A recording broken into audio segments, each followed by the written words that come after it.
मेरे एक एक जुमले को आपसे गुजारिश है ध्यान से सुनिएगा, क्योंकि अब मैं एक्सप्लेन कम लेकिन शॉर्ट में आपको खबर जल्दी जल्दी बताऊंगा।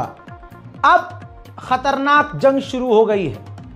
ईरान का बड़ा नुकसान अमेरिका तक नहीं कर पाया। पूरी दुनिया में आप सोशल मीडिया देख रहे हैं, पूरी दुनिया में अमेरिका का मजाक उड़ रहा है। अमेरिका के अंदर ट्रंप को गालियां पड़ रही हैं।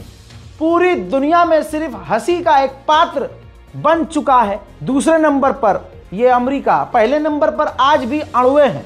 मेरे दोस्तों, ईरान के मिलिट्री बेसिस पर अभी कुछ देर पहले एयरफोर्स ऑफ इजराइल ने फाइटर जेट ने उड़ान भरकर ईरान के अलग अलग मिलिट्री बेस पर बमबारी कर डाली है। आइए पहले उन मंजर को देखते हैं।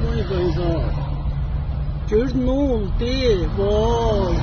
Qoy məncə uşaqları götürüm evdən. Gözün gedək də keç. Səsirək uşaqları götürək evdən. Vay dədəm nənə.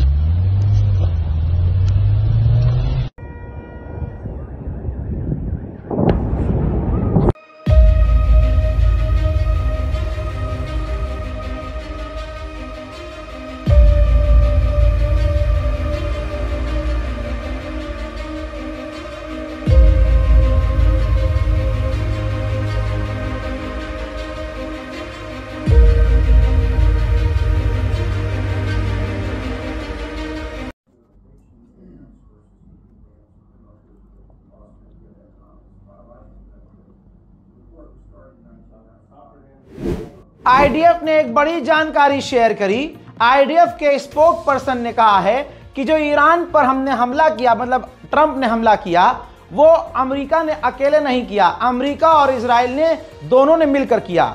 अब ये और एक हंसी का पात्र बन गया कि अमेरिका और इजराइल मिलकर भी ईरान पर हमला करके ईरान को नहीं तोड़ पाए। दोस्तों, उधर ईरान उल्टा मजबूत हो गया। IRGC के कमांडर ने कहा कि जैसे जैसे वक्त आगे बढ़ रहा है, हमारे देश के लोगों की एकजुटता और पक्की हो रही है। हमारा एरो स्पेस दुश्मन नहीं रोक पाएगा। हम अपना एरो स्पेस बंद नहीं करेंगे। ना अमेरिका इजराइल हमारे एरो स्पेस का कोई नुकसान कर पाए हैं, ना उनकी वजह से हम अपना एरो स्पेस बंद करेंगे।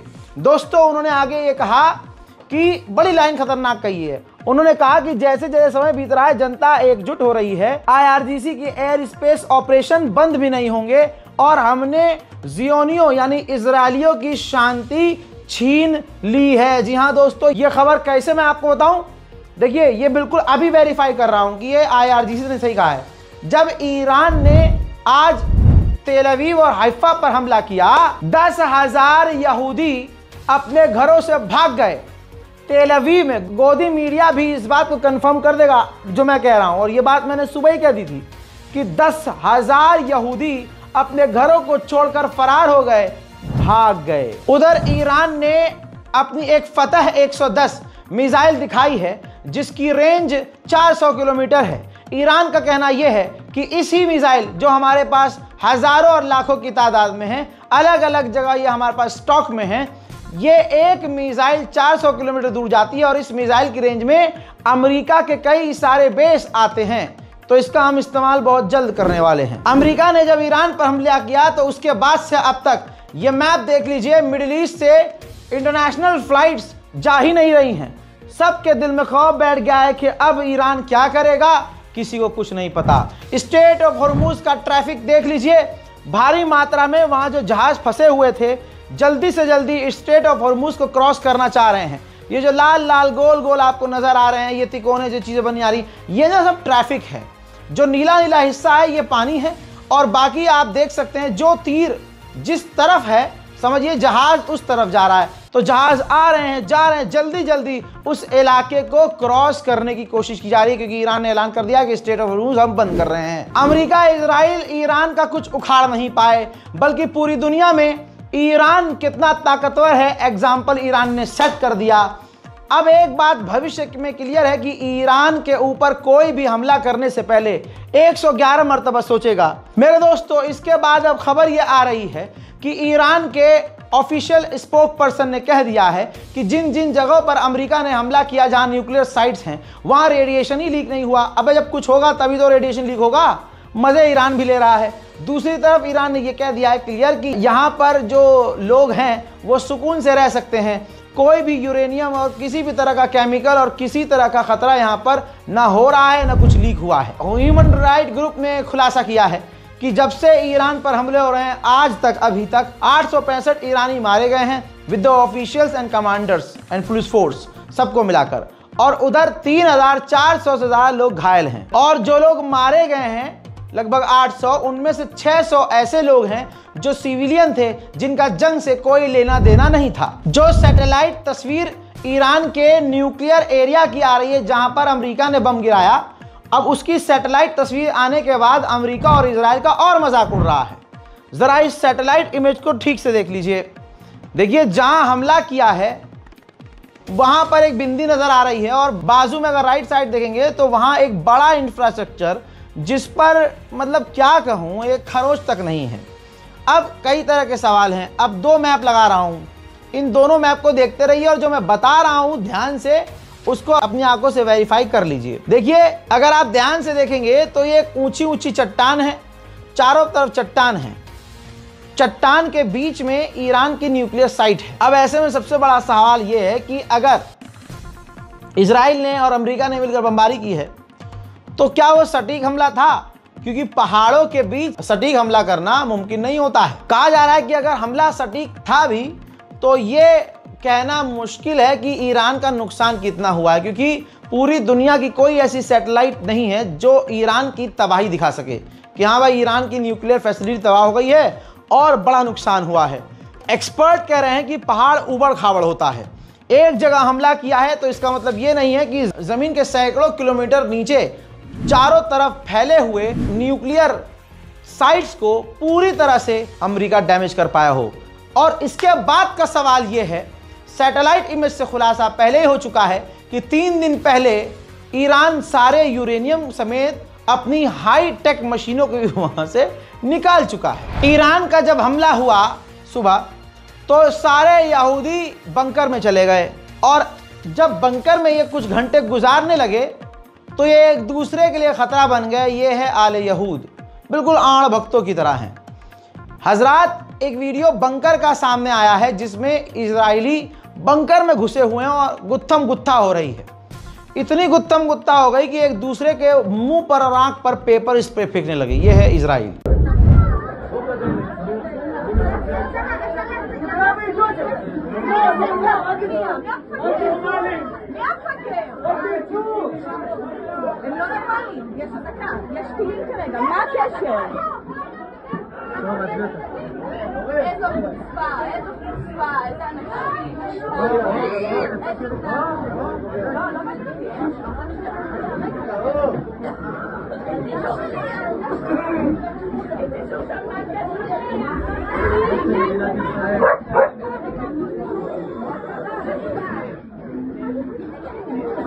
לאט, לאט, חברים. היי, תירגעו לאט, הכל בסדר, ילדים הכל ונשים. בסדר, הכל בסדר. אני מכירה, אני מכירה.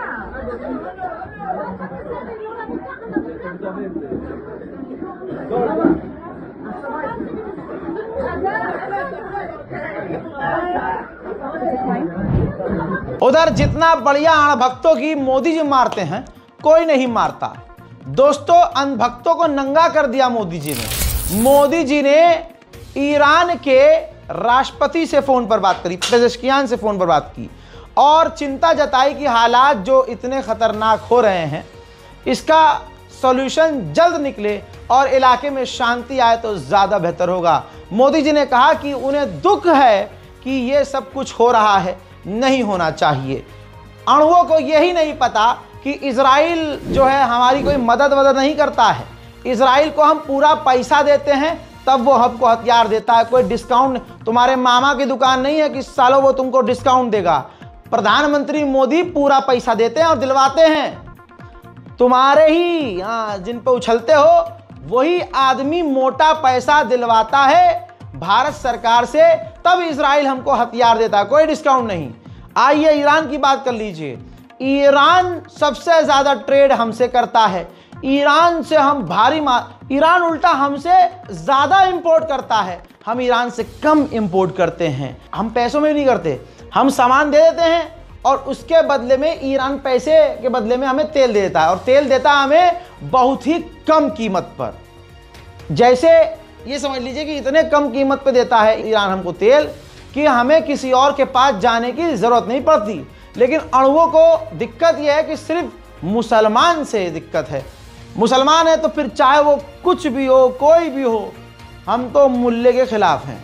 ये भारत में माशाल्लाह आजकल के जो नए 2014 के बाद वाले हिंदू हैं उनकी ये मानसिकता है। हालांकि नफरत की भीड़ का जो बादशाह है वो खुद पेज़ेश्कियान से बार बार फोन पर बात कर रहा है। हालात इतने खराब हैं कि अमेरिका ईरान पर ऐसा लग रहा है हमला करके फंस गया है। पेंटागन ने ये मैप जारी किया है जो मिडिल ईस्ट में सबसे करीब ईरान के अमेरिकी बेस पड़ते हैं, और इनमें अलर्ट जारी कर दिया है। बिल्कुल क्वारंटीन जैसा है। अमेरिका की फौज खुले आसमान के नीचे नहीं टहल रही है, सब बंकर में हैं, इधर उधर छुपे हुए हैं और बॉर्डर पर कुछ लोग तैनात हैं।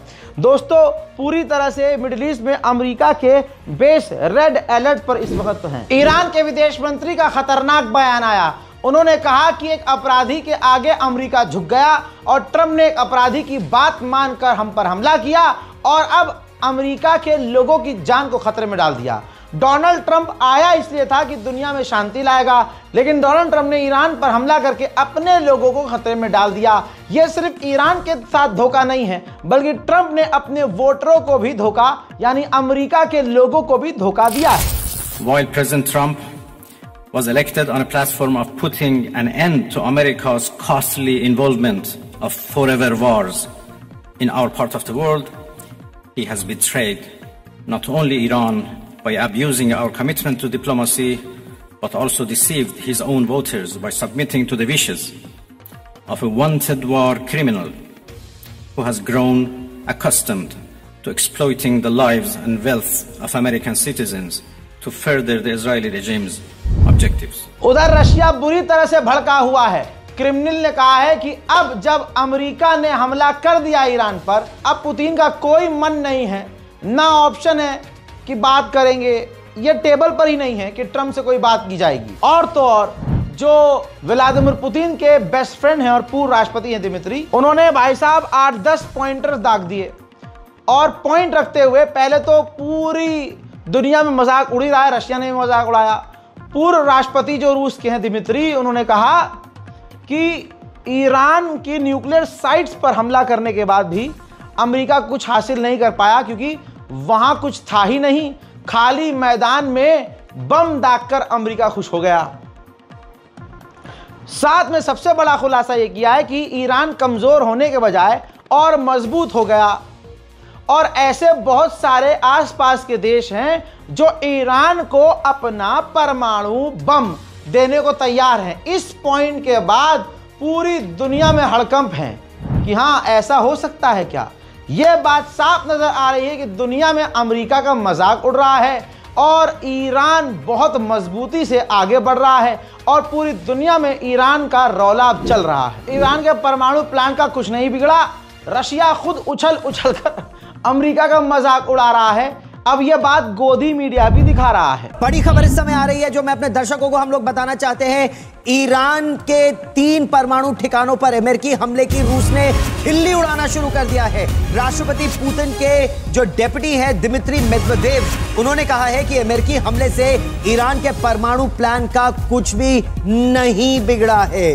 बिल्कुल यही नहीं, मेदवेदेव ने यह भी कहा है कि ईरान के सहयोगी उसे वॉरहेड की सप्लाई करने के लिए तैयार है। यानी अब एक और नया गेम, एक और बड़ी चीज जो खास तौर पर अमेरिका के और इजराइल के लिए बड़ा कंसर्न बन सकती है गौरव, और यही वजह है कि अब ये कह सकता है कि रूस अब तक जो लगातार सिर्फ स्टेटमेंट दे रहा था, अब वो शायद ईरान की मदद के लिए सामने भी खड़ा हो गया। इस पूरी खबर पर हमारे एक सहयोगी रोहित शर्मा भी हमारे साथ। जर्मन चैनल ARD की एंकर कह रही हैं कि इजराइल में इतना सेंसरशिप है कि जहां ईरान की मिसाइलें गिरती हैं तो जो साइट्स देखने में लगता है कि सिविलियंस वाली हैं, लोग यहां रहते थे, इजराइल सिर्फ वही फुटेज रिकॉर्ड करने देता है, पत्रकारों को वहीं जाने दे रहा है।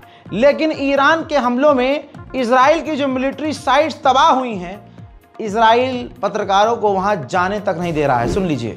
Hi, I'm Sophie. I'm a correspondent for German TV ARD covering Israel, the West Bank and Gaza. And I want to talk a little bit about the challenges we're facing here as journalists at the moment.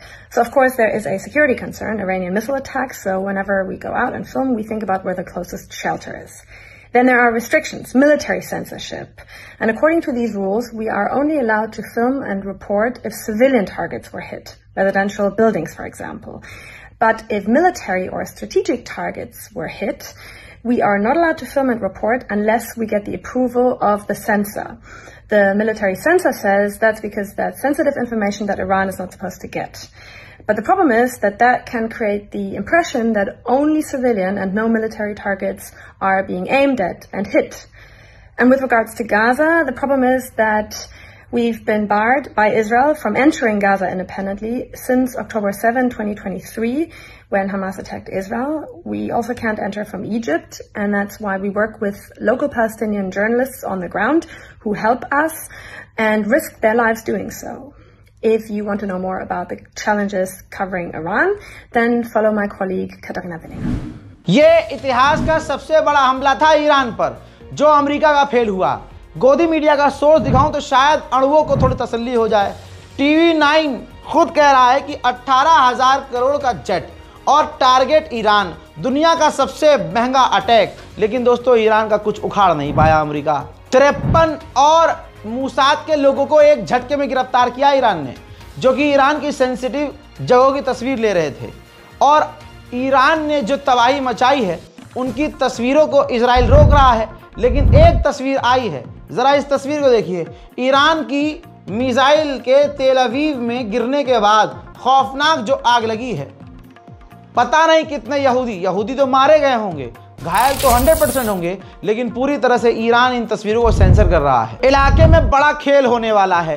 Iran के विदेश मंत्री ने कह दिया कि कल मैं Vladimir Putin से मिलूंगा। कल व्लादिमीर पुतिन से मिलूंगा, अहम मुद्दों पर बात होगी। एक्सपर्ट कह रहे हैं कि इस बार यानी खुलकर तो पुतिन है ही साथ, लेकिन कुछ बड़ा कल रूस और ईरान के बीच रशिया में हो सकता है। इजराइल का आज इतना बुरा हाल हुआ है, चंद तस्वीर आप देख लीजिए। ये देखिए, यहूदियों में भगदड़ है। जब भगदड़ मची, 10,000 लोग जो भागे हैं, कैसे भागे हैं। अगली तस्वीर और मजेदार है। अब्बा जो है नहा रहे थे तो टॉवल बांध के निकलना पड़ा है, ऐसे ही बिना चड्डी बनियान पहने यहूदियों को अपनी जान बचाकर इस तरह से भागना पड़ा है। आप देख सकते हैं, जानवर हैं, कुत्ते हैं, और कुत्ते से कम नहीं है ये लोग, जो कल तक 2 साल तक गजा पर तबाही मचा रहे थे। ईरान पहले ही कह चुका है कि जब इजराइल ने, अमेरिका ने कानून के खिलाफ जाकर हम पर हमला कर दिया है, तो अमेरिका की जो परमाणु ट्रीटी है, उस ट्रीटी से हम बाहर निकल रहे हैं और निकल जाएंगे।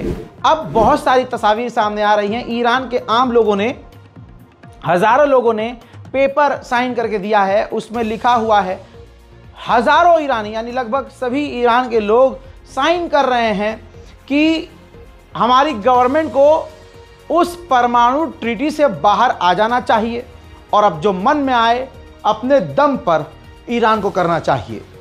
दोस्तों, डिटेल जानकारी में अभी तक फिलहाल इतना ही। इस रिपोर्ट को शेयर कीजिएगा और आप सभी को मैं मुबारकबाद देता हूं कि इतना कुछ करने के बाद भी ईरान न झुका, ईरान न टूटा, ईरान न हारा और पूरी दुनिया में अमेरिका और इजराइल जलील हो गए। इसीलिए कुरान में है, अल्लाह कहता है, व तो इज़्ज़ मन तशा व तो ज़िल्लु मन तशा। कुछ भी नहीं बिगड़ा ईरान का। और इधर सोचिए, 4-5 हमले क्या सही से तेल अवीव पर कर दिए, सारा तेल अवीव का तेल निकल गया। इजराइल को 2 साल लगा गाजा को तबाह करने में। ईरान की 15-20 मिसाइलों ने तेल अवीव को गाजा में तब्दील कर दिया। इस रिपोर्ट को शेयर कीजिए, चैनल को सब्सक्राइब कीजिए। मैं हूं रजा, आप देख रहे थे रजाग्राफी अनस्क्रिप्टेड। जय हिंद।